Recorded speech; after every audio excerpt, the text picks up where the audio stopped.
Kami dari kelompok 17 akan menjelaskan tentang website deployment using Docker dan Azure. Tim kami terdiri dari Ryan, Eldrian, dan saya sendiri, Jennifer. Karena kami akan menjelaskan deployment website menggunakan Docker yang memanfaatkan kontainer dan Azure App Service yang memanfaatkan virtual machine, kami akan menjelaskan kontainer dan VM secara general terlebih dahulu. Untuk kontainer, yaitu basically merupakan sebuah unit software yang mengenkapsulasi kode dan semua dependensi yang dibutuhkan oleh aplikasi kita. Misalnya aplikasi kita membutuhkan dependensi Node.js misalnya. Saat kita menjalankan kode kita di komputer lain, maka harus diinstal Node.js-nya dulu ya. Nah, sedangkan kalau kita pakai kontainer, kita tinggal memberikan saja kontainer image ke komputer lain, dan saat dijalankan menjadi kontainer, aplikasi akan tetap berjalan seperti biasa, karena semua dependensi sudah tersedia di image. Untuk workflow kontainer akan dimulai dari Dockerfile yang akan berisi semua konfigurasi untuk membuat image, dan setelah diubah menjadi image ini saat dijalankan akan menjadi kontainer. Jadi kontainer ini basically adalah image yang sudah berjalan atau aplikasi yang sudah berjalan. Jika kita buat analoginya, sebenarnya mirip dengan source code. Misalnya kita tulis source code di kode C, saat kita compile jadi .exe. .exe ini, meskipun mungkin pada beberapa komputer Windows perlu ada dependensi tambahan, tapi .exe ini pasti bisa dijalankan pada hampir semua komputer Windows. Dan behavior-nya atau apa yang dilakukan itu akan sama ya. Nah, sama halnya dengan .exe, container image juga seperti itu, bahkan lebih fleksibel ya, karena image sudah pasti memuat semua dependencies yang dibutuhkan. Tinggal diberikan saja image-nya dan dijalankan menggunakan container runtime yang diberikan layanan, biasanya seperti Docker, menjadi container. Dan semua dependencies pasti sudah ada. Beberapa layanan container yang terkenal seperti Docker, Container, Postman, dan banyak layanan lainnya. Selanjutnya kita masuk ke VM atau virtual machine, di mana virtual machine adalah mesin yang virtual ya. Jadi misalnya kita punya laptop Windows, dan misalnya kita mau coba OS yang lain, seperti Linux misalnya. Kita bisa saja membuat suatu virtual machine dengan OS Linux dalam laptop kita ya. Bisa saja juga kita bikin virtual machine lain dengan OS yang sama, misalnya Windows juga. Jadi suatu laptop bisa saja memiliki beberapa VM, tapi mereka semua akan berbagi host system yang sama, yaitu laptop fisiknya. Dan karena mereka berbagi host system yang sama, itu kapasitasnya juga akan dibagi, resource-nya juga akan dibagi. Tidak mungkin ada VM yang kapasitasnya itu lebih besar dari laptop fisik yang asli. Ada beberapa poin penting untuk VM, hypervisor itu yang memungkinkan virtualisasi VM, atau yang mengatur alokasi resource juga, seperti layanan VM seperti VMware Workstation ya. Lalu ada guest OS atau OS yang dipakai oleh masing-masing VM, dan bisa saja berbeda-beda masing-masing VM, dan ada isolation atau sifat VM, di mana masing-masing VM itu terisolasi dari host dan VM lain, jadi kalau ada satu yang nge-crash, tidak akan berpengaruh ke yang lain. Ada beberapa layanan VM yang populer seperti Amazon Web Service, Azure, Google Cloud, dan banyak layanan lain. Selanjutnya kita masuk ke Docker, di mana Docker ini merupakan open source platform yang memungkinkan deployment, scaling, dan manajemen aplikasi melalui containers. Jadi Docker ini adalah salah satu layanan atau service untuk container yang memungkinkan workflow container yang tadi ya, mulai dari mengubah Docker file menjadi image, dan dari image dijalankan menjadi container. Ini ada beberapa komen umum yang biasanya dipakai, ini ada untuk membuat Docker image dari Docker file, Docker build, lalu ada yang menjalankan image-nya menjadi container, Docker run, dan ada juga Docker PS untuk melisting kontainer-kontainer yang sedang berjalan.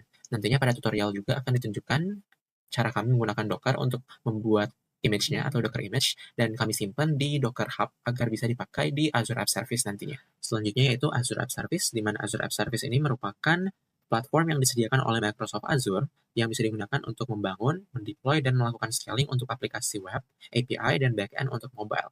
Dan fitur-fitur tersebut sebenarnya memanfaatkan VM juga, tapi karena sebagian besar manajemen infrastruktur seperti VM, load balancing, dan konfigurasi lain sudah diabstraksi oleh Azure App Service, maka kita sebagai developer hanya perlu melakukan sedikit konfigurasi saja untuk memanfaatkan fitur-fitur tersebut.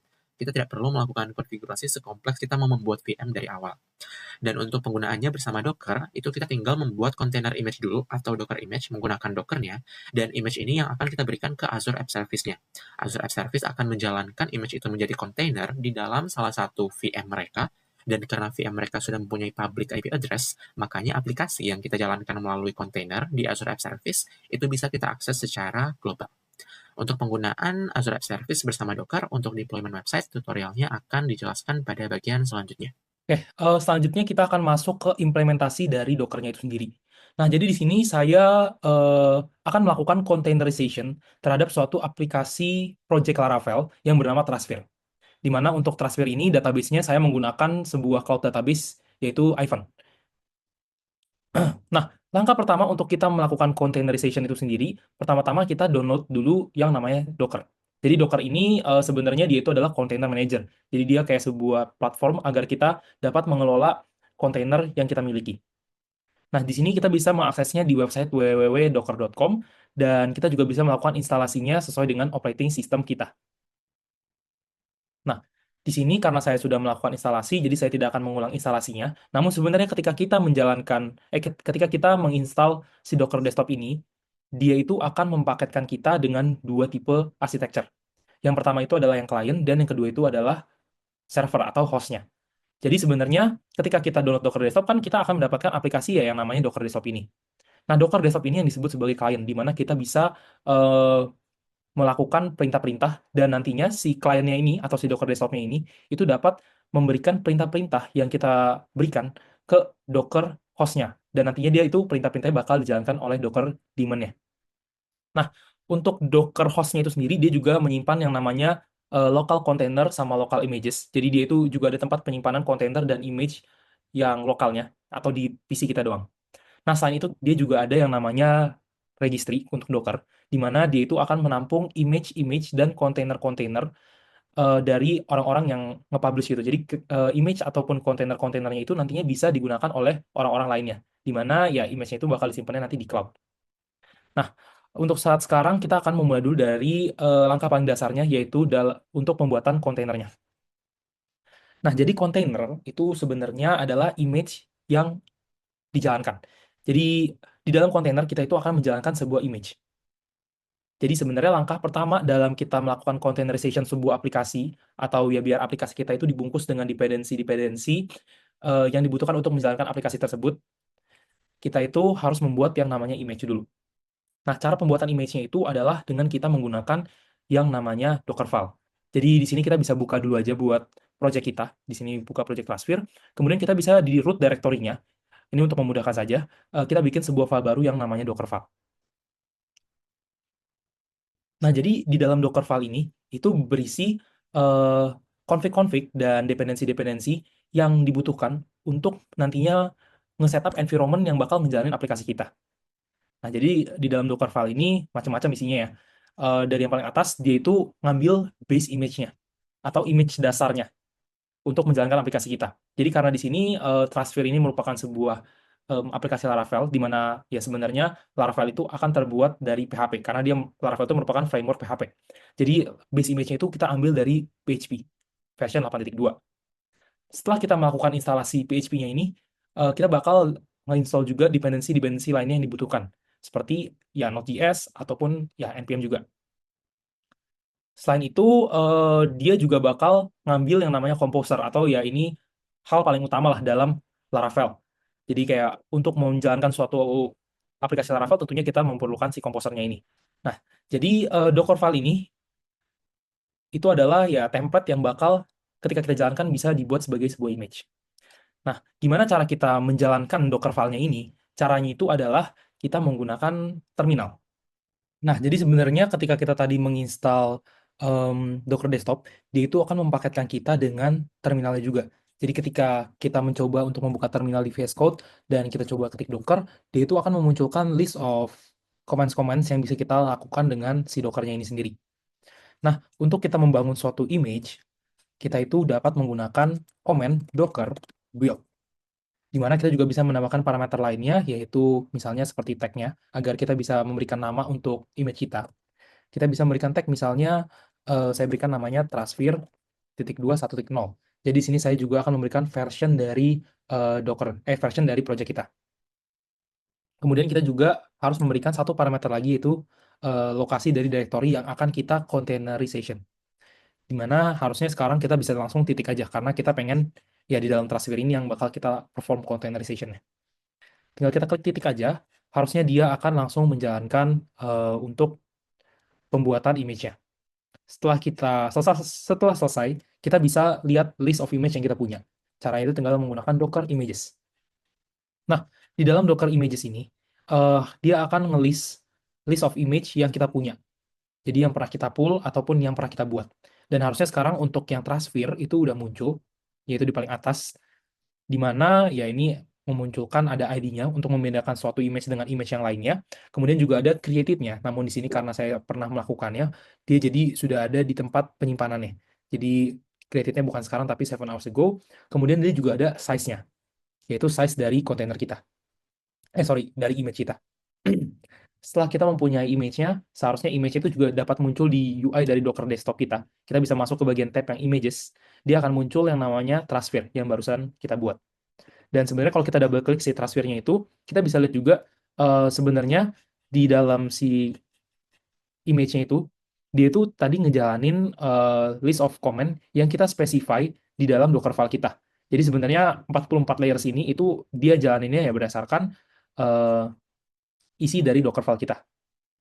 Nah, langkah selanjutnya itu adalah image yang udah kita punya, itu kita masukin ke dalam kontainer, agar nanti kontainernya itu dapat menjalankan image-nya.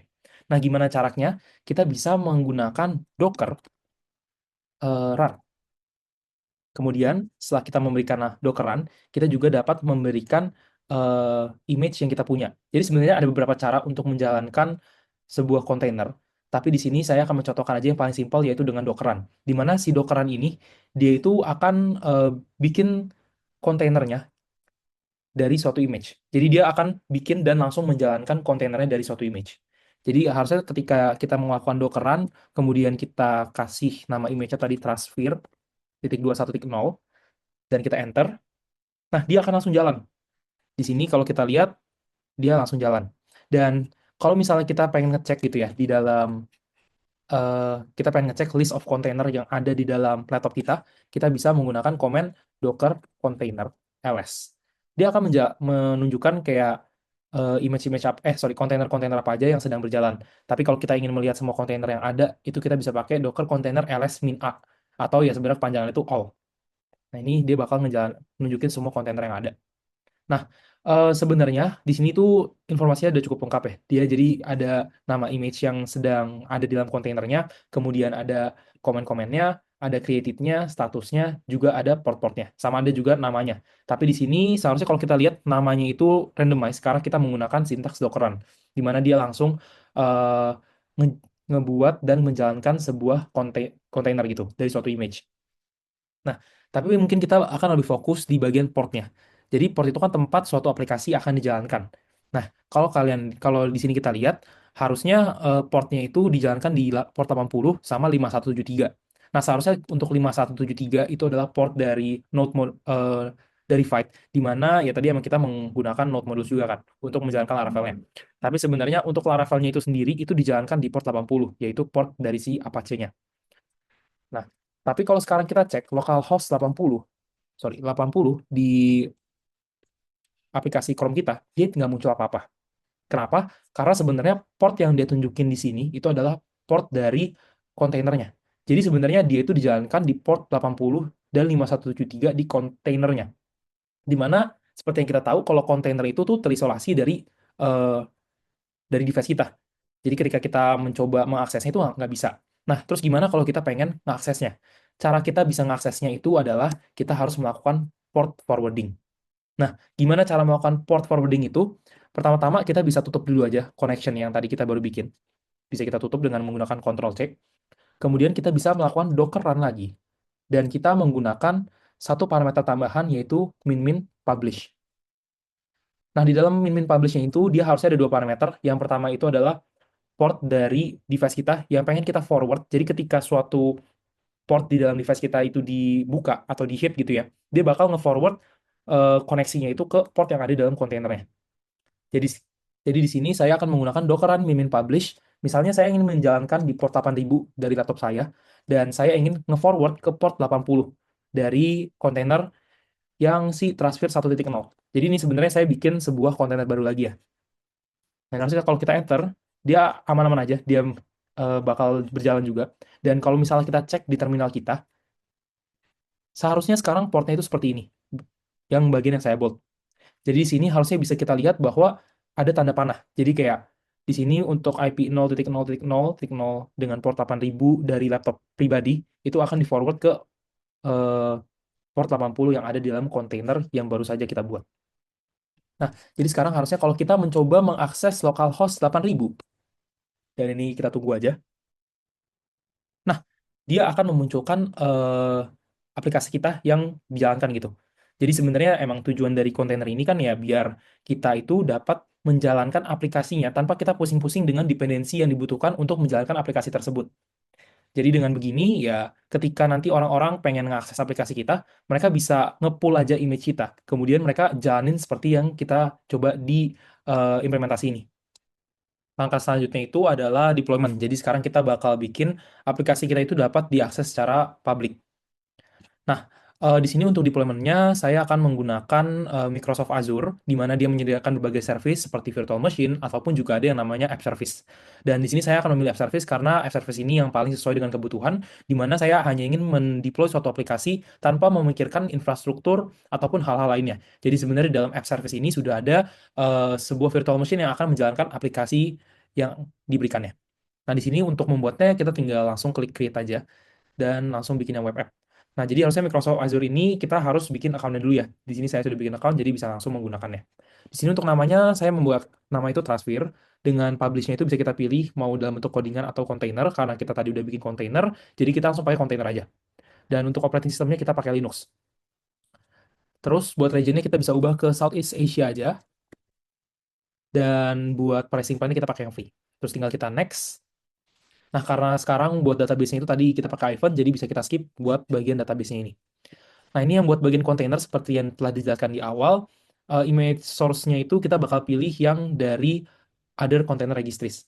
Jadi seperti yang telah dijelaskan di awal, tadi ada yang namanya registry atau ya cloud penyimpanan image. Nah, jadi harusnya kalau kita pakai yang ini, dia akan langsung terhubung dengan registry yang dari Docker, yaitu Docker Hub. Nah, untuk biar image kita yang tadi kita buat di lokal bisa diakses gitu ya di dalam cloud, ya kita harus upload ke dalam Docker Hub-nya ini. Nah, Docker Hub-nya ini saya udah login account saya, jadi kita bisa langsung aja create repository baru dengan nama, ya langsung aja kita bikin namanya Transphere gitu. Dan kita buat dia itu public. Jadi Docker Hub ini mungkin seperti GitHub, tapi untuk image-image. Nah, ini sambil menunggu, ada hal lagi yang harus kita lakukan, di mana sebelumnya itu kita Dockernya, image yang kita buat itu dibuatnya berbasis oleh device saya, di mana device saya itu ARM64. Sedangkan untuk si Azure, dia itu nerimanya dalam bentuk AMD64. Jadi sekarang kita harus bikin sebuah image baru lagi yang dibangunnya di atas platform AMD64 sesuai dengan yang Azure. Caranya itu kita tinggal pakai lagi Docker build. Terus kita harus kasih satu parameter tambahan namanya min platform. Jadi platform ini kita harus berikan ya Linux/AMD64. Kemudian buat nama image-nya saya akan bikin buat Transphere 2.0. Dan jangan lupa titik untuk mengambil semua direktorinya. Oh ya, sama saya kelupaan untuk memberikan min tag, untuk memberikan tag-nya. Nah, jadi ini harusnya tinggal kita tunggu aja buat image-nya jadi, dan kalau udah jadi, sekarang kita bisa masukin ke dalam Docker Hub-nya. Langkah pertama dalam memasukkan Docker Hub itu kita harus login dulu. Jadi kita tinggal Docker login aja langsung. Nah, jadi ya pastiin aja buat di Docker desktop-nya itu udah kita loginin, jadi dia bisa langsung masuk di bagian sini ya. Setelah kita login, kita bakal memberikan tag atau menghubungkan antara Docker Hub dengan local repository kita. Caranya tinggal menggunakan Docker tag, kemudian kita kasih buat repository lokal kita, yaitu si Transphere 2.0. Kemudian kita juga kasihkan username dari ini kita, Docker Hub. Jadi sebenarnya yang ini, deshift00/transphere. Jadi repositorinya yang kita berikan. Kemudian kita juga berikan sama seperti tadi, kita berikan versionnya. Setelah itu kita tinggal push aja deshift00/transphere.2.0. Dan seharusnya ini kita tinggal menunggu saja sampai dia ke push.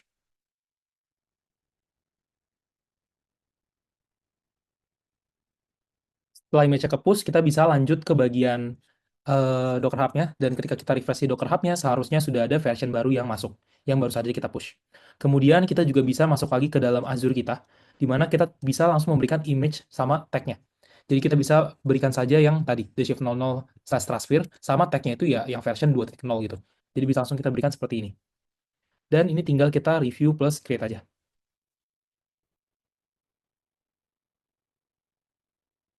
Dan tinggal kita create.